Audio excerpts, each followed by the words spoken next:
ഒരു സന്തോഷ വാർത്തയുമായിട്ടാണ് മിസ് എത്തിയിട്ടുള്ളത്. അപ്പം നമുക്കറിയാം ഈ ഒരു മന്തിൽ നമ്മൾ കാത്തിരിക്കുന്ന 2 ഹോളിഡേയ്സ് വരുന്നുണ്ടായിരുന്നു. അതായത് നമ്മുടെ പൂജ ഹോളിഡേയ്സ് അല്ലേ. മറ്റുള്ള ഹോളിഡേയ്സിനേക്കാൾ നമുക്ക് ഏറ്റവും ഇഷ്ടപ്പെട്ട ഹോളിഡേ ആണ് പൂജ ഹോളിഡേയ്സ്. കാരണം എന്താ, നമുക്ക് ബുക്ക് തൊടേണ്ട ആവശ്യമേ ഇല്ല, പഠിക്കേണ്ട ആവശ്യമേ ഇല്ല അല്ലേ. അപ്പോൾ അതുകൊണ്ട് ഈ ഒരു പൂജ ഹോളിഡേയ്സ് നമുക്ക് സാറ്റർഡേ സൺഡേ ആയിരുന്നു. അപ്പം സൺഡേ ആയതുകൊണ്ട് തന്നെ നിങ്ങൾക്കൊരു അവധി നഷ്ടപ്പെട്ടതിൻ്റെ ഒരു വിഷമം എൻ്റെ കുട്ടികൾക്ക് ഉണ്ടായിരുന്നു.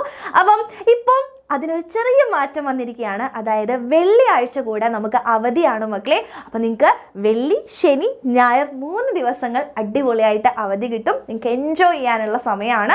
അപ്പം എന്തുകൊണ്ടാണെന്ന് വെച്ചാൽ വളരെ സിമ്പിളാണ്. നിങ്ങൾക്കറിയാം നമുക്ക് പൂജ ഹോളിഡേയ്സിന് ബുക്ക് പൂജയ്ക്ക് വെക്കുക എന്ന് പറയുന്ന ഒരു സംഭവം ഉണ്ട് അല്ലേ. അപ്പോൾ അത് 10-ാം തീയതി വൈകുന്നേരം ആയതുകൊണ്ട് തന്നെ നിങ്ങൾക്ക് 11th-ന് 12th-നും നിങ്ങൾക്ക് ലീവ് തരാൻ വേണ്ടിയിട്ട് പ്രഖ്യാപിച്ചിരിക്കുകയാണ്. അപ്പോൾ അതാണ് കാരണം എന്ന് പറയുന്നത്. അപ്പം വെള്ളിയാഴ്ചയും ശനിയാഴ്ചയുമാണ് നമ്മുടെ പൂജ ഹോളിഡേയ്സിൻ്റെ ലീവ് ഉള്ളത്. സോ നിങ്ങൾക്ക് 3 ദിവസം അടിപൊളിയായിട്ട് എൻജോയ് ചെയ്യാൻ വേണ്ടി പറ്റും. അപ്പോൾ ഈ ഒരു സന്തോഷ വിവരം നിങ്ങൾ മാക്സിമം ഫ്രണ്ട്സിലേക്കൊക്കെ എന്ത് ചെയ്ത് കൊടുക്കുക, ഷെയർ ചെയ്ത് കൊടുക്കുക. ആൻഡ് എല്ലാവർക്കും ഈ 3 days ലീവ് വളരെ ഇഷ്ടപ്പെട്ടിട്ടുണ്ടെങ്കിൽ വേഗം തന്നെ താഴെ വന്ന് നമ്മുടെ കമൻറ്റ് ബോക്സിൽ നിങ്ങളുടെ ആ ഒരു സന്തോഷം വേഗം തന്നെ അറിയിക്കുക. Okay, thank you.